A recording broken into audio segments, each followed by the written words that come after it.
Welcome to Unlearn, where we talk to industry leaders about unlearning how we go to market. I'm Kelly Sarabin, and I run Tech Partner Enablement and Advocacy at HubSpot. And I'm Asher Matthew, co-founder of Partnership Leaders. The old ways of going to market are getting more expensive and less effective. To thrive in an era of digital transformation, you have to go to market differently. Let's find out how. Hey, everybody. Welcome back to another episode of the Unlearn podcast. It's me and Kelly and Chris, the mega deal guy today. And so, Chris, tell our audience a little bit about yourself, because I don't think everybody knows you, which I would be surprised if people don't already know you, though. I don't know him, so I would appreciate the intro. There you go. Good. All the sellers know Chris. Oh. I'm not a seller, so that is true. Kelly's a phenomenal marketer, by the way. I'm a super geek that have had the luxury to swim in the waters of large deals since about 2007, actually even before that. And then I've done things around large deals. I've done research and written the book Mega Deals on the same topic. I use the same competence in various investments and boards, etc. So I'm super narrow. I know a lot of things around marketing and sales for larger deals. And my wife is teasing me a lot that I'm kind of ignorant in certain areas. I'm like clueless. We would say you're focused. Yeah. Myopic, maybe. Yeah. Focuses. Myopic. It's a typical geek profile. So, Chris, tell us a little bit about what inspired you to go work on mega deals, because I feel like enterprise deals require a lot of work and patience, and there's a lot of some suffering involved as well, as somebody who's done a few of them, right? And then mega deals is like a whole different ballgame, right? So tell us what inspired you to get to this point. So first of all, I've built enterprise software companies since I was about 24. I started my first company when I was 10, but those were more like for fun. But I've been an enterprise software company since I was 24, and I've been selling to large enterprises. The first company we sold to big retailers, mainly in fashion. Okay. And after that, I started another SaaS company selling to the tax industry. We were actually the first SaaS platform for taxes, and it's at least in the Nordics, where I'm based, Stockholm. It's the dominant, but by far the dominant player. Now owned by KKR, so a big private equity company. But in both those journeys, plus I had a stint in between those where I was. So one of my fashion retail clients asked me, "Can you please be our CIO?" Which is not at all my personality type, but that's another story. But they were like, "We're acquiring other fashion companies a lot, and our current CIO is not very business savvy. So we want someone that understands tech and business." So I had a stint during 1 year where I was a CIO, and then I saw large purchases from the buyer side, and that was a very good year, I must say, because I realized how unscientific the buying is. The buyers typically want to present to you that it's super rigorous. There's a process and everything, but there's a ton of politics around. And in most topics, especially when you look at a complex buy, there are so many parameters that the brain, no human being can evaluate something that complex. So we tend to fall back into brand references and things that we can understand, and also what other people around us think and what other peers are thinking, etc. So, and also that. So even though I was on the group management team, I had this big budget. The vendors thought I made the decisions. No, I merely orchestrated the decision process. But so it was a big revelation being on the buyer side as well. But anyway, the big kicker was actually after that. So that triggered me to start the world's first product company in the account-based marketing space. So we started like a few months before someone like Demand-based, that is it more in your region, and we started to do marketing to target big buyer groups on the buying side, basically. And the cool thing was, so I actually invented IP targeting, if you know what that is. So when you target Mhm. ads towards IP numbers, Yeah. my company, we were the first doing that. So that innovation we used as leverage to get into quite a lot of, so over 100 Fortune 500 companies and quite a few hundred medium-sized and small companies, mainly tech. So it's dominant by IT, various IT companies. And all of a sudden, thanks to that VIP ticket, that innovation, myself and a British guy, we were the ones in our team that could kind of chest up to the C-suite and the VPs on our customer side when they are discussing how can we win this uh, account.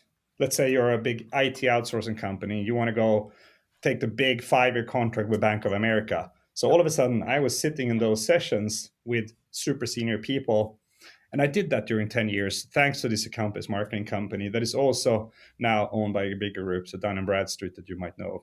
So that gave me a unique insight into several hundred super large deals all across the world, from Asia, Africa, North America, South America, Europe, obviously, etc.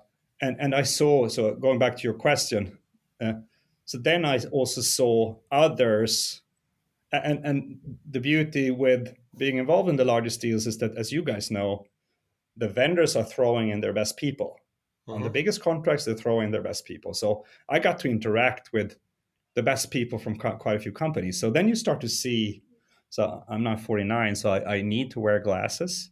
But even at that younger age, I started to see things with a new pair of glasses. I was like, Yeah. whoa, I get to see these superstars do these large deals. And as in any space, if you look at a space for a long time enough and for enough iterations, you start to Yeah. see things. Patterns. So Yeah. I saw things in those preparation meetings where we were co-planning marketing and sales towards a Bank of America or an AT&T or something like that, that I couldn't find in any traditional sales and marketing literature, not in any of the enterprise sales books. So of course there are things that exist there, but there were so many new things that I saw that I didn't see in the traditional literature. And I often asked people, geeky as I am, so what kind of literature do you read where these deals are described? And I always got the same answer. They said, well, our kind of deals are not described in any kind of literature. So having been doing that for enough years, and I also collected a lot of the observations into slide deck, and I was like, I need to put a cool name on this slide deck. So I was like, why don't I just call it Mega Deals? So I called the slide deck Mega Deals, and it was something like the golden nuggets from Mega Deals from around the world, something like that. Yep. But at this point in time, it was only an aggregation of observations. So interrupt me if you want. So then This is a I great. took this. Yeah, I took this then and went into, okay, I don't want to have it only as observations. I want to solidify it a bit more. So I then gathered two other people and we did proper research on it. So we collected 65 mega dealers from around the world, serial mega dealers preferably. So it was not, a coincidence that I was in part of it, large deals. No, the ones that are, I mean, the LeBron Planning and James, the executing. Yeah. Messis, Yeah. yeah. Yeah. I mean the captains of the large deals. Yeah. We call them deal orchestrators. So we accumulated a set of those, 65 to be exact, and spent many hours with them each, and got so much value out of it. And the method we used was, instead of asking open questions, which would be the normal thing to do. What I've noticed in my whole life is that most people have a hard time describing something from a blank sheet. It's way easier to give opinions on something that you present. So since I had this slide deck already, the mega deal slide deck, the golden nuggets, I could present that as, this is what I've seen. This is what I've seen. And then I could ask them 4 questions. So what do you agree with entirely? What do you agree with, but you think that the nuances are a bit off?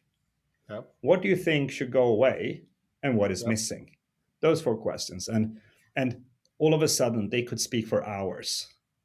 when I asked them, so how do you do these large deals? They said really stupid things. but when I said this is what I've seen, Yeah. then they started to talk and gave really detailed nuances, etc. And then we actually updated the slide deck after each iteration, because let's say we would have spoken, I would have taken both of your insights and said, well, actually, some of the things they said makes total sense. So then there's a 1.1 material and 1.2 material. So after about 30 iterations, 30 interviews, the comments started to be more like, well, I think you got everything I think and I've seen, and you covered a few things that I didn't know of. So Yep. if you imagine in the beginning, it was like a more volatile feedback. And then after about 30 interviews, it was more like small vibrations. Small things came out. Of course, it's a blip now and then, but then we felt, okay, now we've got it. We have now collected Product, basically. what this group of people, sorry? You have a product. Yeah, basically. Yeah. Yeah. So, That's great. and, So and just for our audience, what do you consider a mega deal? I want to quantify, because we have a lot of skeptics in our audience. They're like, hey, what about this and that? So if you can quantify, like, what is a mega deal, so for people to just understand, like, the level that you play at.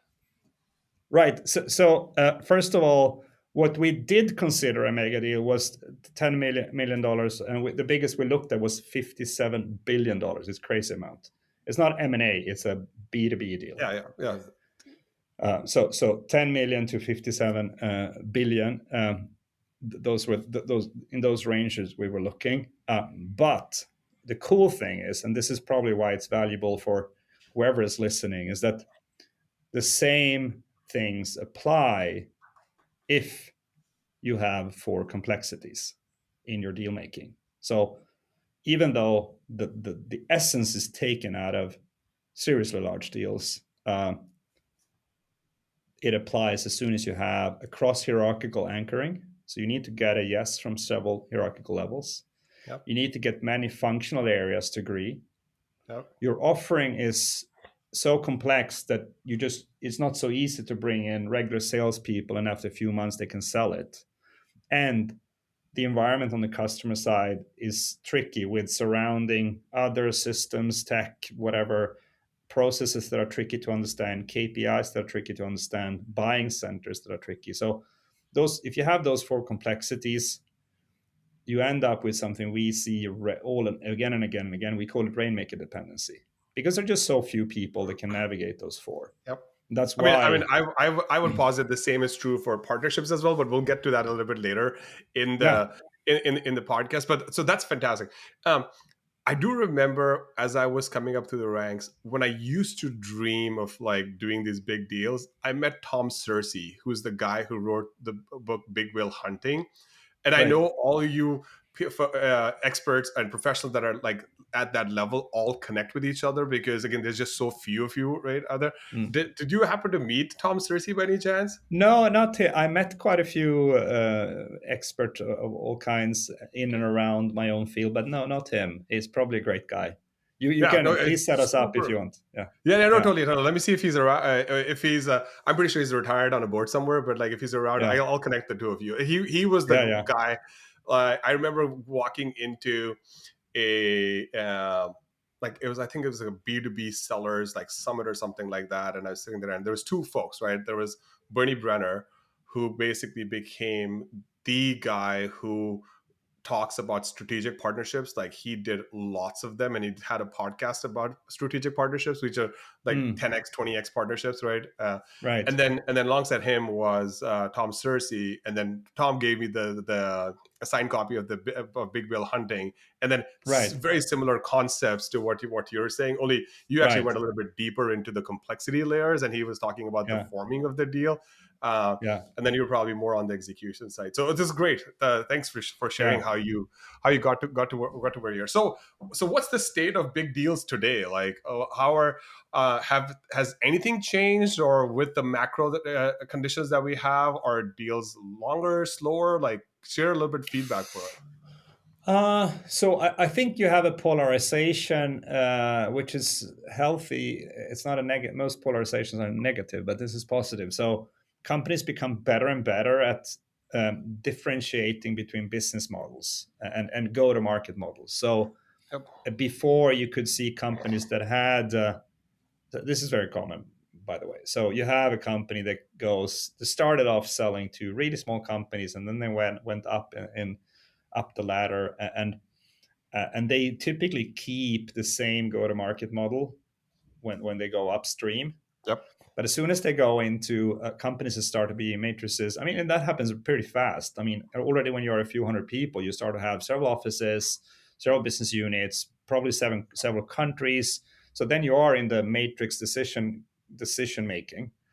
I don't mean the movie, but when you're not a pyramid anymore, it's a matrix. Yeah. And as soon as the buyer is a matrix, and obviously it's even worse when you're a conglomerate like Honeywell or something like that. But already when you are a few hundred people, the decision making is distributed, and that's a key word. It's distributed. It's not so easy to get a group in the same room and make a decision. It's a distributed decision making, and that's a different game.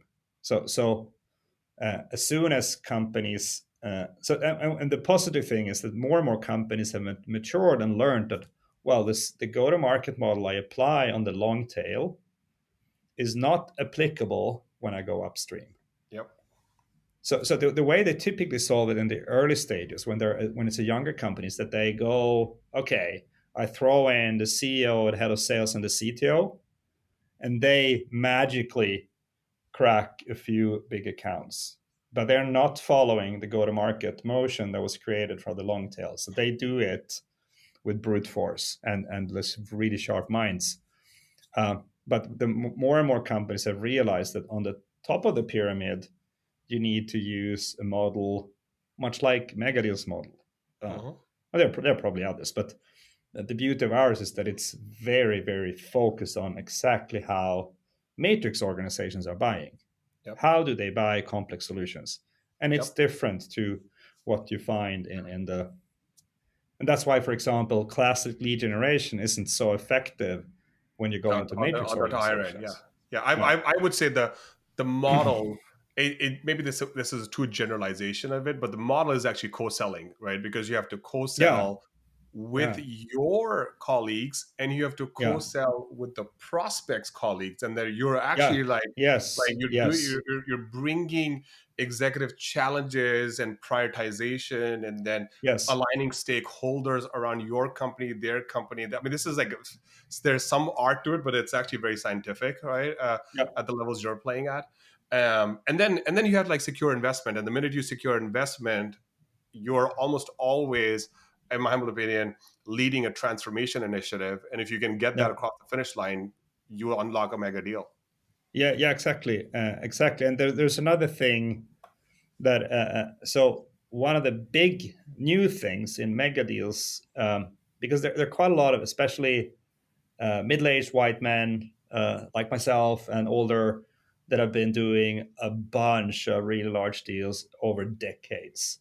Uh, they typically come from a time where marketing almost didn't exist in the B2B space. So I mean, half of the Megadis book is about how do you build your messaging architecture? How do you Mhm. position the company? How do you do marketing to this account and the stakeholders and everything? So most of the really proven older guys are Yep. really amazed by the marketing half of the Megadis book and the way it works. So, What so about in terms of how things have changed, like with digital transformation, right? In general, business buyers are wanting less time with the vendor salesperson, right? It's moving mm, back and back in time. yeah. Does that apply to the mega deal level? Is it Oh yeah. becoming a more digital experience there as well?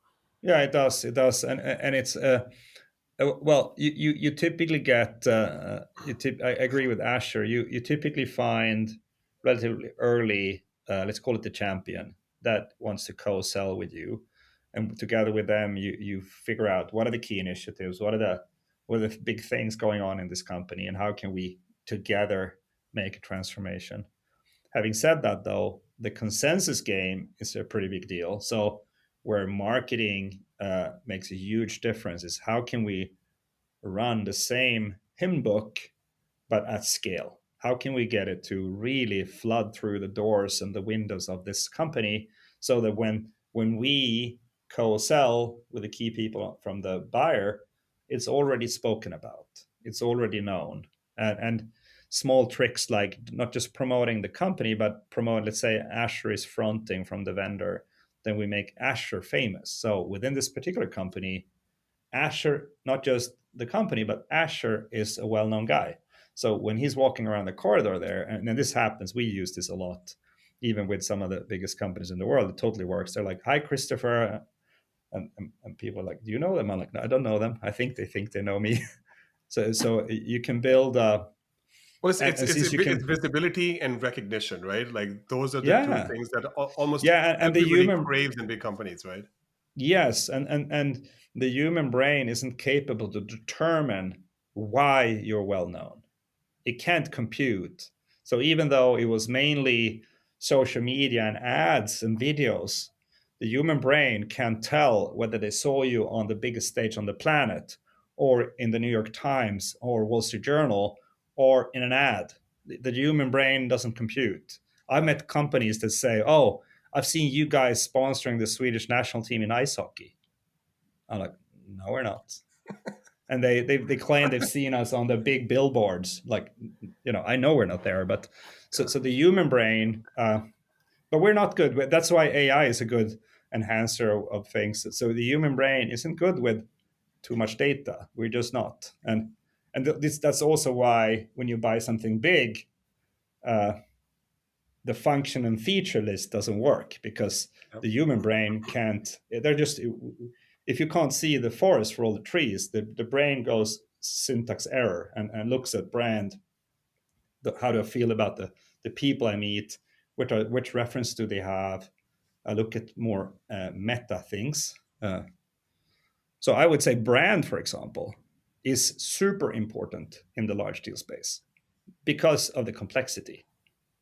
Because trust is key in all businesses, but in the large deal space, trust is even more important. And trust is sometimes made in just pure human to human interactions, but it can also be fabricated. You can, and I don't mean in a mean way, but by just showing the right things in Maybe media. manufactured is the right word. Yeah, manufactured. So trust can be manufactured. What did Yeah, I say? you said my brain. I'm like, okay, we had, and maybe that's not the right word, but yeah. No, I mean, I don't, what you're saying is so spot on, because the the understanding of how the different departments work together, the language that they speak, the norms and the social behaviors that they have, right? What they celebrate, what they frown upon, right? yeah, Like all of these things, a mega dealer needs to understand and yeah, know how to orchestrate, as you said. yeah. I think it's really interesting. It actually resonates a lot with how early stage VC funding works, right? There's a lot of lack of information and uncertainty Yeah, on yeah, very yeah, yeah. complex decisions. So a lot of times they 100%. end up reverting to rubrics in their mind about and what makes them feel good. What I'd be curious is, what is the balance of what you're seeing in terms of, on the one hand, brand and marketing, which can create emotional resonance, social proof, these kind of emotional things that we revert to, and relationships, right? Because you have these Mm, networks of people that have fostered these relationships through dinners and golf, and yeah, built those relationships over time so that they have that trust and emotional connection with not probably all of the buyers in the organization, because those are constantly changing, but perhaps the champion. yeah. Um, is there a shift? Is this shifting more to marketing and brand and those kind of emotional plays? Are relationships becoming less important than they were in the past, or is the balance kind of staying the same? Oh, you touched upon so many things. Let me take them one by one. So first, I want to double click on what you said about VCs. So we have helped quite a few companies to pre-market them towards VCs and other institutional investors, because Interesting. yeah, totally. That's I really mean, smart, oh actually. yeah, but also in exit scenarios, because, like you say, a VC has another problem, which is way bigger than a traditional buyer. There are so many prospects floating by their eyes. And it's so easy for, I mean, and they know this, they don't have enough time to analyze. So if I could give you two recent examples. So one company raised, it was like a seed round, but they had targeted 25 angel investors, 15 invested. So 15 out of 25. So way more than half. Another company targeted 5 investors, 4 invested, and in a very short time span. So to avoid these road shows and you're wasting like 4 or 5 months, you can accelerate that by creating a bit of a hype and a FOMO effect around the company. So once you are being pinged about this potential investment, and also if you spice it up by saying we've been super selective, we've only reached out to 5, then you go whoa, and you're super alert, and you even throw in a time, like a time window. You say, well, we are going beyond this group, but we preferably close it with you, and we want to close it before this date, and you put a really short time frame. Then it becomes accelerated because they go internally, whoa, guys, we're these guys have, I mean, most companies that raise funds go to too many investors too broadly. They haven't done their homework on who to target. So, and the investors know this, so they're like, no. But if you're really selected, and you've seen the case a lot in media, and you don't know why, you don't understand that you're targeted. You just, whoa, I've seen these guys, I've seen the founder, I've seen the company, I've seen the references, then it's way easier to raise funds. So we in more or less all our cases, I wouldn't say all, but in quite a big proportion of our customers, we are helping them to target investors as a part of the work we do. And then you asked something else, which was, are the kind of old school relationships diminishing? I don't know actually, but I think there is something going on, which I think you guys see as well. The speed at which companies are being created and grown is way faster. So I think the old Rolodex model, in many cases, we don't have time for that. Having said that, I know though, and I think that's still smart. Like a lot of companies are recruiting, headhunting people that have been selling similar things, but with different jerseys on, and they know the customer, so they use the old relationship. I can't say that doesn't work anymore. It does, but I think the speed. So we do work with some really big companies, but I prefer working with startups and scale-ups because then we work directly with the management team. We can do things like this. It's way more fun. Clearly, because you're a marketing, you're like one of the few. I don't know how many mega dealers understand marketing well, but given that you sold them an ABM platform to Dun & Bradstreet, which again, like for people listening, Dun & Bradstreet is 100+ year old company.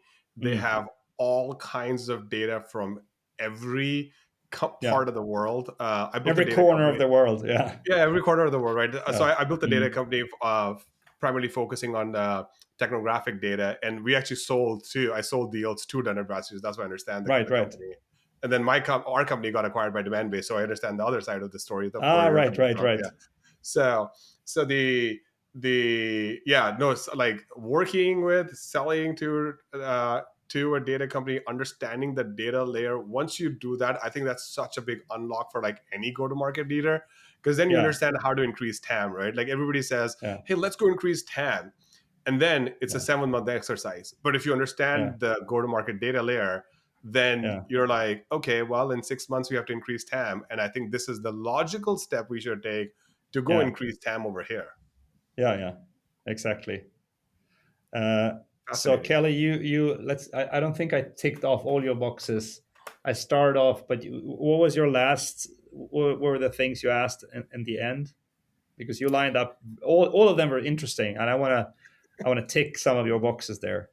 Because every time you said something new, I said like, I know what I want to say there. Oh, then and you said something new. I said, I know I want to say something there, but then it was just too many. So I also don't remember exactly what I said, but I know one of the topics that I was touching on is sort of the emotional component of the marketing and brand and kind of Right. tapping Yeah. into emotion. And I think it's kind of interesting evolution, especially in relation to kind of digital transformation and all of the noise that's only going to get Mm. louder with Mm. AI, right? Is Yeah. how do you really optimize your ability to tap into that emotion, establish Yeah. that social proof in these Yeah. situations where there's high Good. Well, uncertainty? I totally want to answer this. So, first of all, one of the things we do with our clients is that, let's say you are the front figure selling into to this big company. As I touched upon earlier, not only do we want to make your brand well known, we want to make you well known. So, when you are interacting with people internally, they feel VIP'd. They feel like, oh, I get to meet this Kelly. She's like this superstar, and they feel credit. And it totally works. It totally works. We've even done it I for. And it believe already it. happens today, by the way. We don't have to do it. It already happens today. So we will go around like, hey, Kelly, oh, great. Yeah, yeah.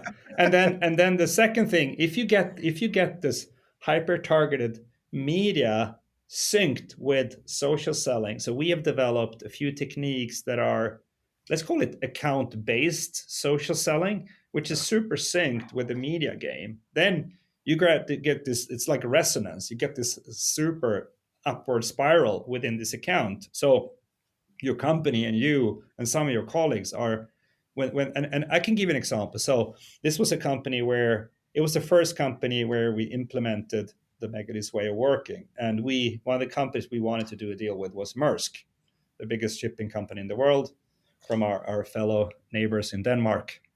So they have like 40,000 ships. I mean, it's a giga company. Anyway, so we wanted to do a deal with them, and we used all our techniques, both the media techniques and everything, and intelligence, and we did this during a few months to them, and then they reached out to us and wanted a meeting, and we were 25 people, and they're like, I don't know, 200,000 people or something. They're huge. So they're probably more, by the way, but they have 40,000 ships. So just multiply the number of employees on those ships. You're looking at several 100,000 people. Anyway, but luckily their management team building is a cube in Copenhagen. Looks like the Rubik cube. Boom, completely cubic. And we did a lot of these techniques to them, and combined both social selling for, we call it social selling for finite markets, which is kind of, yeah, and then hyper targeted media, and then we also intentionally lifted myself and two of my colleagues. We wanted to make celebrity out of us as well. So when we came down to Copenhagen, normally when you're and we were 25 people at this point, normally when you're that size of company, they meet you, you come to the reception, you sign in, they're kind of 5-10 minutes late, and when you come, they don't call me Christopher, they call me Christian, and they don't remember the company name, and they don't remember why they meet. Now 12 people are standing in the reception waiting, and this is Denmark's largest company, 2 C-level, 2 VPs, and 8 other people. And by the coffee machine, one of them is saying, we're so glad that you took the time to come and meet us. And they also knew all three of us by personal name, which, I mean, never happens if you cold call or email them. That doesn't happen. So Can you? This sounds so effective. Can you dig in a little bit more to the actual tactics, because it sounds like you're perhaps hitting them with ads? Are you going on events that then hit them? Like, can you unpack that a little bit more about how you yeah, essentially create yourself into a celebrity in this targeted fashion? Because this is yeah. brilliant, but I'd love to know more about how it actually works. So we're using 3 different media techniques, and we're using 4 different social selling tactics. Those are the 7 main things we do. So on the media side, we both research, and this is also something. Now, just disclaimer: I'm selling this. These 7 things is our no. These 2 are I our was about to fastest tell growing Kelly, I'm offer. like, Kelly, we may have to take a checkbook out for the next Yeah, part of the yeah, podcast. Asher should buy this. No, it's we've actually, He sells to so enterprises. we start off as a consulting business, but we have built 2 products, and That's amazing. one is around account intelligence, where we map out all the stakeholders so you know where you are in the organization. The second one is using these 3 media vehicles, and then have the immediate sync with your social selling activities. And I haven't seen anyone do that. And when you get all of those working in harmony, you get these crazy effects. So first of all, we researched, let's say we have 35 key individuals within this organization that we need to get. Then not only do we research them on LinkedIn, we research them on Instagram and Facebook. We want to find them on the social platforms. And then we start to drop content to those 35 individuals. We also put a geofence around their office. So when all of them go out online, they'll start to see our client. And then we use the technique I invented back in 2007, target their IP numbers. We use that less and less though, because it's more and more problematic to find the IP numbers. But anyway, so we're mixing techniques because, and one key reason is that I want to point this out. There is such an overbelief in doing advertising only on LinkedIn. There are so many users in a company. They're too infrequently on LinkedIn. I mean, we can't rely on LinkedIn, even though, yes, I find them on LinkedIn, but if they're there once a month, you will have no visibility. Yep. You will just not, they won't see you. So you need to mix. So we're using 5 different platforms, 3 different techniques. And then the social selling techniques we're using, I'll give you one, which is super effective, and anyone can do this. You don't need us for that. But there's, if someone want to grab my attention and my colleagues' attention, the number one thing to do is to write a post about mega deals. So I write a LinkedIn post about, well, I want to make a shout out to mega deals with Christopher and David and Bora and the other guys. You're doing an amazing job. They're doing this, this, and that for these kind of companies. They're growing fast, clients in 4 continents, whatever. And I'm being tagged and some of my colleagues, and with a photo relevant to what we do. And then you take a link to this and say, hi, Asher, hi, Kelly, we just wrote about you guys. Can you fact check this? That's brilliant. Can you fact check? The response rate is 95%. They go, wow, thank you for the shout out. It's all correct, just this little tiny detail. And then they go in a like, comment, and their colleagues start to like, and then boom, you have accelerated your presence within that account. So that's one of the techniques. Asher's like, I'm doing this tomorrow. I'm going to be like, Chris, can you teach me all your ways? I just did a podcast about you. Do you want to look at the podcast and see if everything's okay? Yeah, I'm doing that right now. He just doesn't know that yet. Yeah, exactly. Turning the tables. Like, man, this is even better. These guys. So if you in a subtle way can play on people's ego, yeah, game over. Anyway, and the second technique is like, so I see so many teaching social selling techniques that are not following the social code. So let's say I meet you guys in the gym. So I see you in the gym, and for some reason I want to get to know you. You don't know that yet, but I want to get to know you, which is like a sales situation. The first thing I do is not to barge going, hi, I'm Christopher, because you will probably think I'm a bit off. So the social code is that I see you, you see me. The second, third time I might say hi, like I've seen you guys, hi. The 4th, 5th time we might end up in a machine next to each other. I might go, hi, I'm Christopher, by the way, and then start taking a few steps back, and you'll go, yeah, I'm Kelly. And I'm not too on, right? And then maybe the 7th time, we again end up in a machine next to each other, and we start a conversation. So if you do that flow on LinkedIn, for example, you don't go, boom, add contact. No, you go in, okay, Kelly Sarabin, go in, look at some of your posts, press like, write some comment on it, let it be for a few days. It's very likely social code, unless you're a bit psycho, that you actually say thank you. Asher, he just called you out. I know. Like, Asher never says thank you. This is why I haven't been able to close any of those deals. God. No, but the social Chris, why code. did I meet you earlier in life? The social code would be that you like my comment and you write thank you or something. And then I let a few more days go. I mimic the gym flow.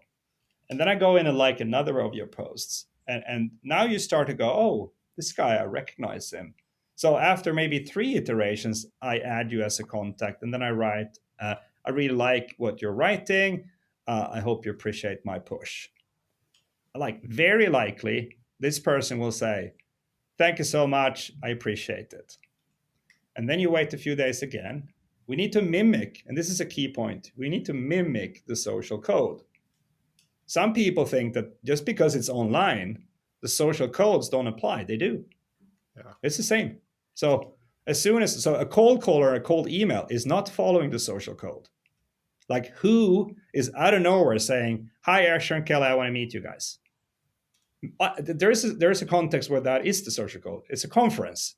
At a conference, you're expected to go and say hi to people, but not in normal life. So I think for me, most of the things that work in marketing and sales are, when you think about them, pretty common sense. I think it's also about like understanding, like you said earlier, Asher, like you need to understand social codes. You need to just follow them, and then be systematic about it. And yeah. So Well, there's that's actually how, one by the more way, that's thing. how Kelly and I started hanging out. Like I asked her to teach me marketing for 4 years, and then she's like, "Oh, sure, you know what? I'll help you out a little bit here and there." And then lo and behold, like this year already, I think we've done like 4 different reports and stuff like that. But it like took 4 years, literally. Like so, Right. Yeah. There's one more thing I want to drop with you guys. So yeah. we call it the finite market paradox. So in a finite market, in particular the finite market, where you have a limited amount of prospects, you can't afford a high burning bridges rate, which is a KPI that we've invented, BBR, high burning bridges. You can't allow that because it's a limited market, not in volumes, but in number of accounts. Actually, the shipping market is like that. You have Maersk and a few others. It's like dominated by, it's an oligopoly. Oil and gas is the same. Retail is the same. Oligopoles. So when you have a finite market, you need to have a crazy high win rate and a very low burning bridges rate.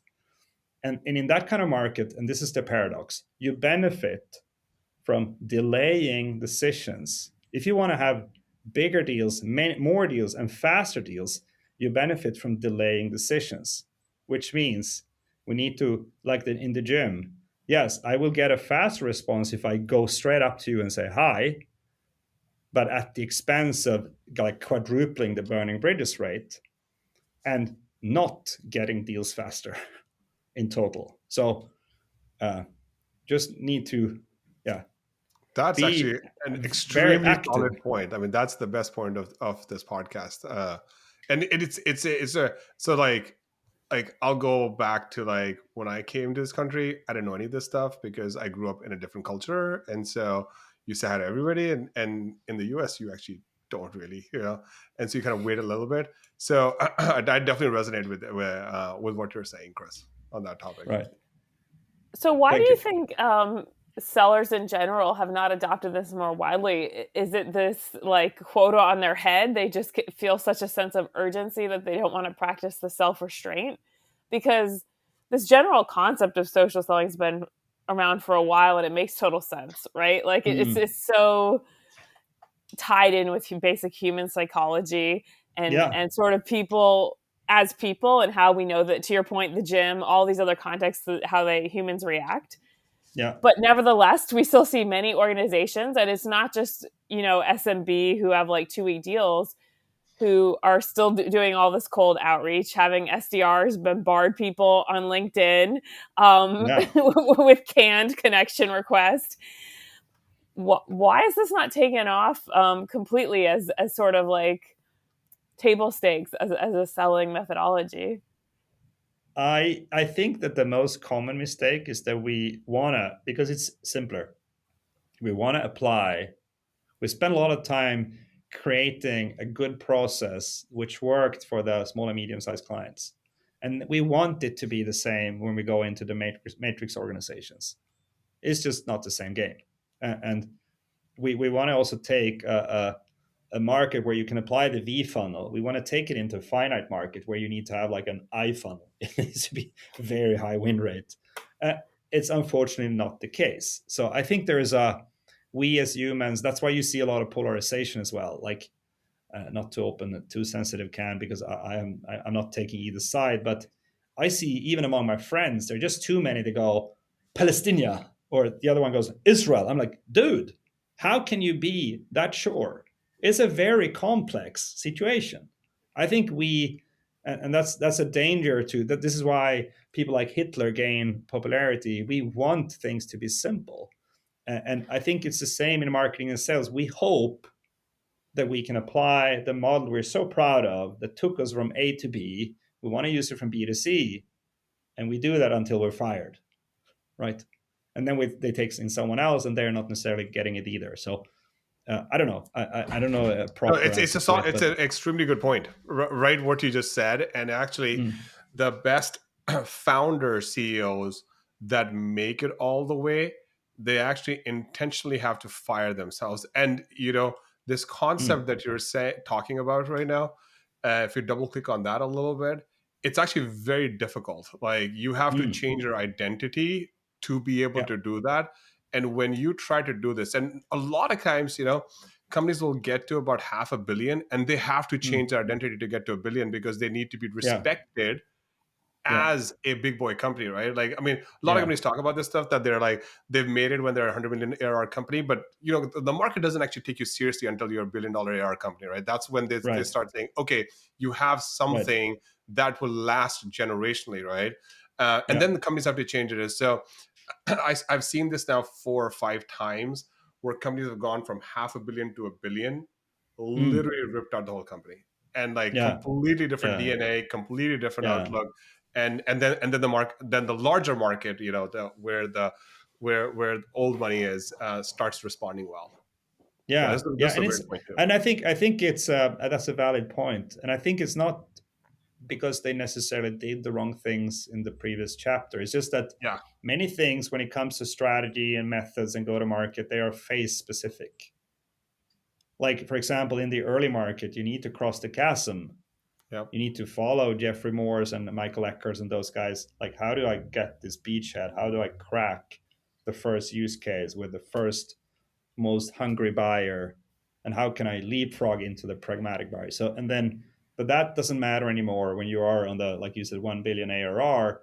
It's not the same game anymore. So there are so many things that are phase specific, and I think you also find a lot of board members. Unfortunately, they've been successful in a certain phase, and now all of a sudden they're board member in a company in another phase, and they take the recipe from phase X to phase Y, and it's not necessarily the same.